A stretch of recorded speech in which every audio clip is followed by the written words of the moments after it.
Merci de prendre le rendez-vous de l'actualité sur Eden TV. Mesdames et messieurs, bonjour. Au sommaire, les syndicats et les membres du gouvernement ont pu accorder leur violon hier pour une rentrée scolaire apaisée. Principale annonce faite au cours de la rencontre. Les aspirants au métier de l'enseignement AME bénéficieront d'une avance d'un mois de salaire déjà en septembre. Il est enfin connu le nombre d'électeurs qui devront élire les députés de la 9e mandature. Au total, 6 709 888 potentiels électeurs seront aux urnes le 8 janvier 2023. Et puis, hors de nos frontières, la reine Elisabeth II est morte paisiblement entourée de sa famille au château de Balmoral en Écosse. Ses funérailles devraient avoir lieu à l'abbaye de Westminster dans moins de 2 semaines.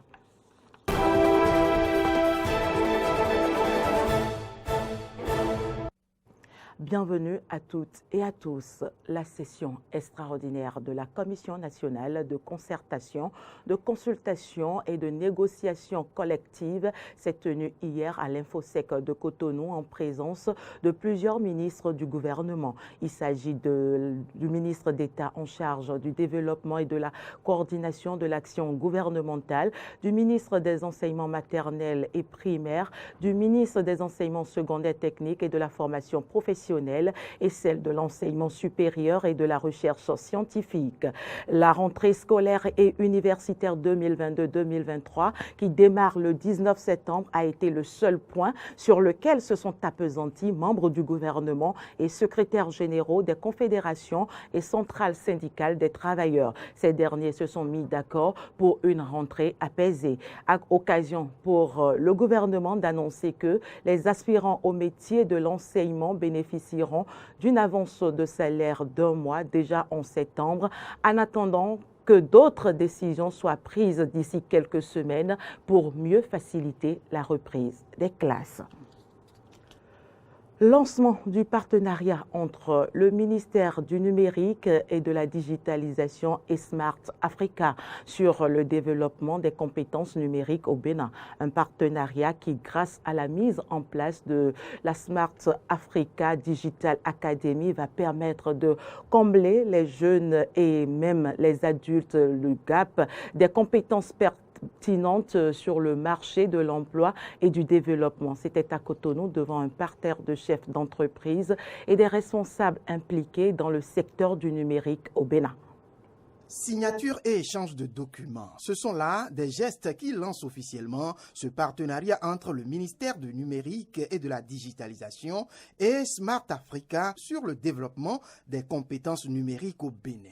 Un partenariat qui permettra au Bénin de créer un cadre global autour du numérique, et ceci ensemble avec plusieurs autres pays. À travers cette signature, le Bénin s'inscrit dans l'initiative Smart Africa Digital Academy qui englobe en Afrique les pays tels que le Burkina Faso, le Ghana, le Rwanda, la Côte d'Ivoire et la Tunisie. Aujourd'hui, nous lançons SADA Bénin, une plateforme qui vise à combler le déficit critique de compétences numériques dans le pays pour soutenir l'écosystème numérique du pays dans cette économie numérique en constante évolution. Cette plateforme rassemblera le secteur privé, les organisations internationales, les prestataires de formation, les universités et le gouvernement du Bénin en tant que force motrice pour atteindre les compétences numériques requises. L'initiative a pour vision de renforcer la capacité des Africains à bénéficier de la transformation numérique. Et conscient de ce que l'avenir sera numérique, les autorités béninoises, en adhérant à SADA, veulent ouvrir la digitalisation et le numérique au grand emploi. Et notre plus grand challenge, c'est le passage à l'échelle. Nous ne voulons pas faire des programmes qui restent modestes dans leur volume. C'est pour ça qu'aujourd'hui, cette signature, pour moi, est une étape très importante pour ce passage à l'échelle. Nous allons pouvoir donc utiliser, exploiter, explorer cet instrument pour ne pas former 50, mais 500 jeunes, mais 1000 jeunes, mais 10 000 jeunes. Et par rapport à ça, nous ferons fondons un grand espoir donc, dans la capacité d'accompagnement, d'appui, de mobilisation de notre alliance Smart Africa et bien sûr de l'ensemble des partenaires. Toute la population doit pouvoir savoir comment utiliser ces outils, comment demander un document en ligne lorsque le gouvernement décide de créer des e-services, etc. La République fédérale d'Allemagne reste le chef de file des partenaires sur ce projet. Je me réjouis de l'appui important et soutenu de la coopération allemande à travers la GIZ pour la mise en œuvre de la Smart Africa Digital Academy en Afrique et aujourd'hui ici au Bénin. Le lancement aujourd'hui s'inscrit parfaitement dans les efforts du gouvernement béninois d'accélérer la transformation numérique du pays à travers le renforcement des compétences nationales dans le domaine du numérique. SADA sera désormais le cerveau pour repenser de manière efficiente toutes les filières et tous les domaines de formation en s'appuyant sur l'éthique afin de mettre aux normes les employés qui sortiront de nos différentes écoles de demain. 6 709 888 potentiels électeurs seront aux urnes le 8 janvier 2023 pour élire les députés de la 9e mandature. C'est le chiffre rendu public par le gestionnaire mandataire de l'Agence nationale d'identification des personnes ANIP face à la presse. Le compte rendu, c'est avec Laurent Roland-Tonéikès et Jean-Baptiste Bocco. Le nombre des potentiels électeurs du scrutin législatif du 8 janvier 2023 est connu. Conformément au chronogramme de mise en œuvre du processus de la liste électorale informatisée provisoire, le gestionnaire mandataire de l'Agence nationale d'identification des personnes ANIP était face à la presse ce jeudi 8 septembre 2022 pour donner les chiffres officiels. 6 709 888 comme population électorale potentielle. Une liste issue d'un travail acharné et d'un tamis rigoureux pour éviter les cas de fraude. Cyril Goubedi rassure les uns et les autres sur sa fiabilité. Aujourd'hui, je peux vous dire que nous avons une liste électorale informatisée provisoire fiable, soutenable et consolidable pour être la liste définitive qui servira de base aux élections législatives du 8 janvier 2023. Du 8 au 22 septembre 2022, les citoyens béninois en âge de voter sont donc appelés à consulter cette liste, qu'ils aient un smartphone ou non, et de faire des modifications s'ils le souhaitent. Il s'agit pour ceux qui ont un terminal Android de taper sur Internet lei.anip.bj. Il faut taper étoile 139, étoile 7, étoile, le numéro personnel d'identification et dièse. Si on a le téléphone ordinaire. Les citoyens qui ne disposent pas de smartphone et qui souhaitent faire des transferts sont priés de se rendre dans un centre d'arrondissement pour que soit prise en compte leur doléance. Répondant aux informations distillées dans l'opinion publique pour semer des doutes sur la liste, Cyril Goubedi répond et rassure. Si quelqu'un a la preuve qu'un Béninois s'est fait délivrer frauduleusement un acte d'état civil ou s'est fait établir une pièce d'identification et il emporte à la connaissance de l'ANIP, nous savons faire le travail. Nous en avons envoyé déjà plus d'une centaine devant le procureur de la République et c'est sans état d'âme.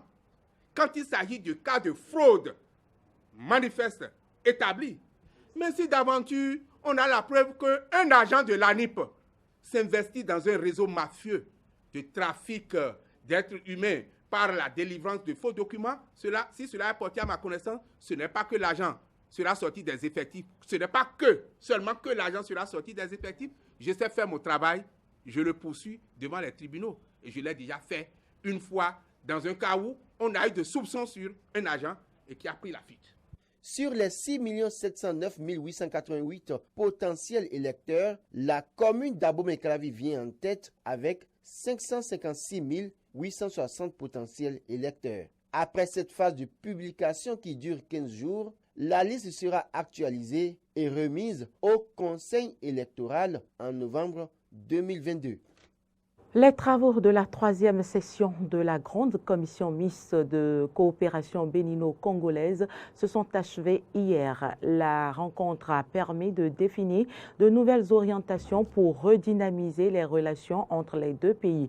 Autre acquis de la rencontre, la signature de nouveaux accords pour enrichir la coopération. À la fin des travaux, le ministre béninois des Affaires étrangères et de la coopération a rassuré la partie congolaise de la disponibilité de la partie béninoise à prendre les dispositions nécessaires pour tirer le meilleur des recommandations de la dite session. Je vous invite à présent à suivre un extrait des propos du ministre Aurélien Agbenonsi.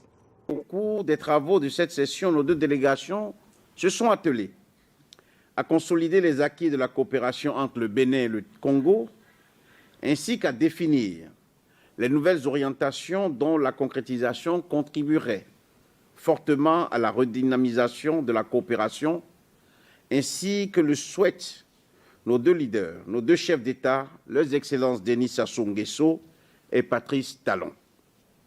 En guise de rappel, notons que les principales thématiques inscrites à l'ordre du jour ont toutes été traitées avec rigueur intellectuelle et professionnalisme. Il s'agit de la revue du cadre juridique et institutionnel de la coopération qui s'est enrichi de nouveaux accords. Les questions sociales et consulaires, qui revêtent un enjeu particulier au sein du partenariat entre nos deux pays, et la coopération technique, qui ouvre la voie à l'élargissement et la diversification des domaines de coopération dans l'esprit du partenariat public-privé. Les résultats auxquels nous sommes parvenus traduisent de façon éloquente les nouvelles dispositions de notre coopération bilatérale et le communiqué conjoint que nous venons de signer en est le reflet tangible ainsi que l'actionnel d'homologation des grandes conclusions de cette session.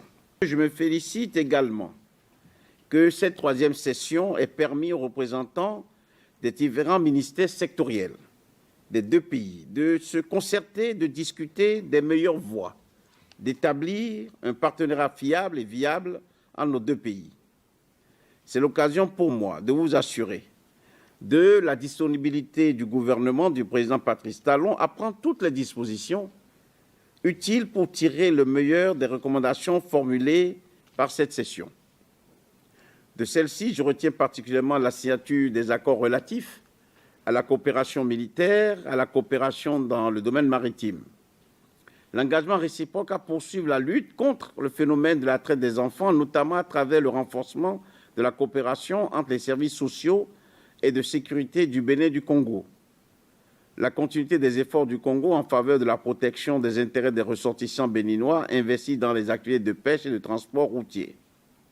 L'ouverture de discussions en vue de la conclusion d'un arrangement administratif entre les organismes de prévoyance sociale de nos deux pays.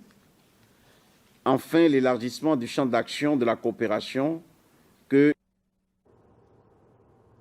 Instant entretien avec Peggy Ludovic Dagba, rédacteur en chef d'Eden TV, Diaspora FM, animateur ou présentateur, si vous voulez, de l'émission Point 7 sur Diaspora FM. Peggy, bonjour et bienvenue sur ce plateau. Bonjour Carole, bonjour chers amis téléspectateurs, bienvenue à vous. Eh bien, vous êtes là sur ce plateau comme à l'accoutumée tous les vendredis pour l'analyse des faits marquants de la semaine. Mais avant, découvrons le menu de votre émission Point 7 de ce soir. Alors, les thèmes qui seront abordés dans Point 7 de ce soir sont intitulés comme suit.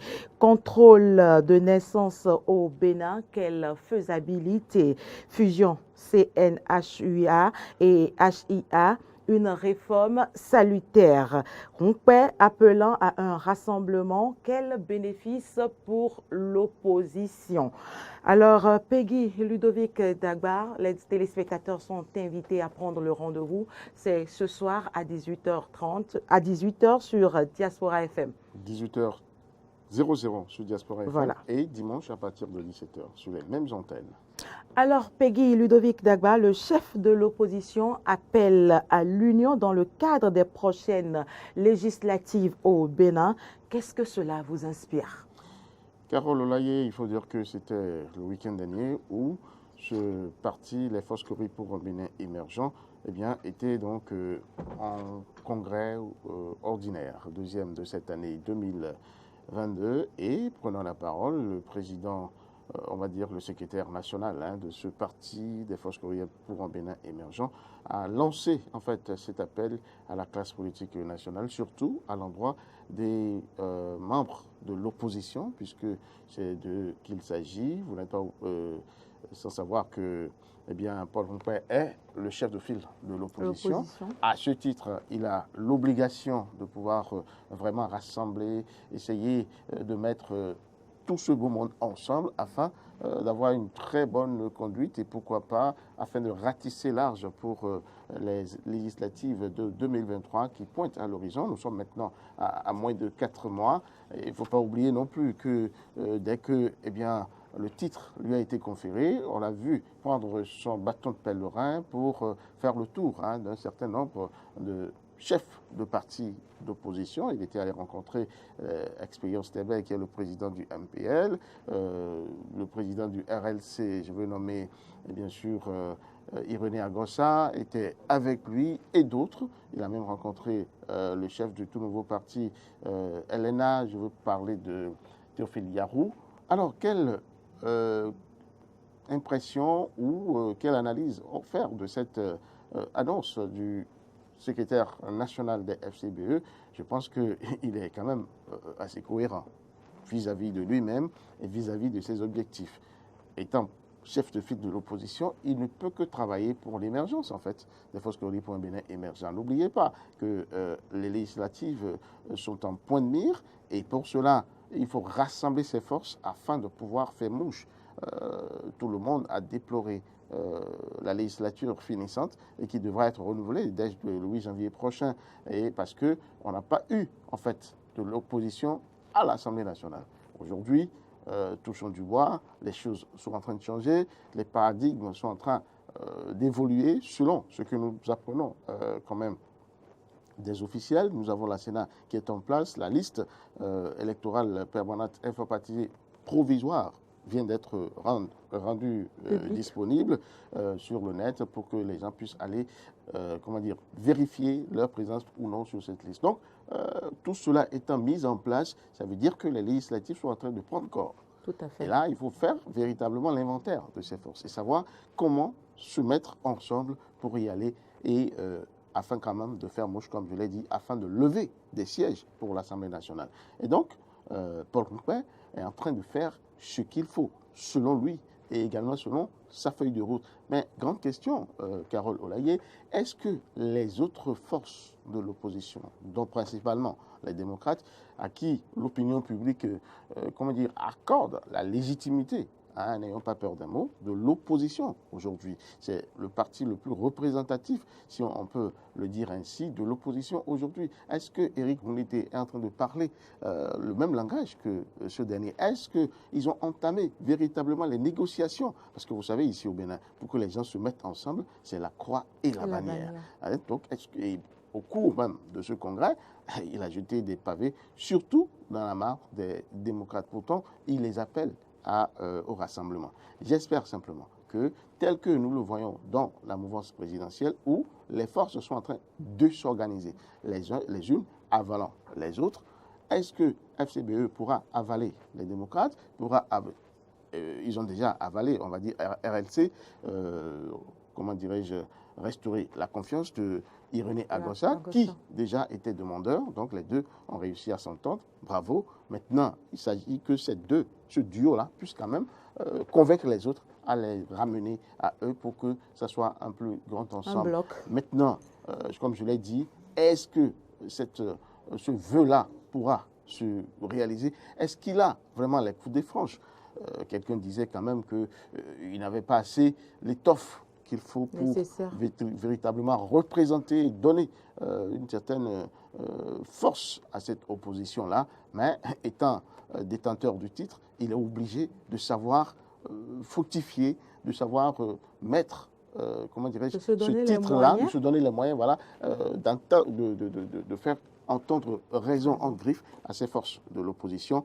En tout cas, nous allons attendre. C'est vrai que ça sera difficile, mais à force de courage, à force de persuasion, pourquoi pas aller jusqu'à peut-être créer un grand ensemble dont Éric Boumété ou d'autres ténors de l'opposition pourraient prendre la tête. Ceci ne le fait pas encore partir de ce titre-là, départir de ce titre de chef de file, parce que ce ne serait qu'après les élections, au vu maintenant des résultats que cet ensemble de l'opposition pourra obtenir, que quelqu'un d'autre pourra véritablement hériter de ce titre de chef de file de l'opposition. Et il faut que je vous le rappelle, c'est la toute première fois au Bénin qu'on a un chef de file de l'opposition reconnu comme tel.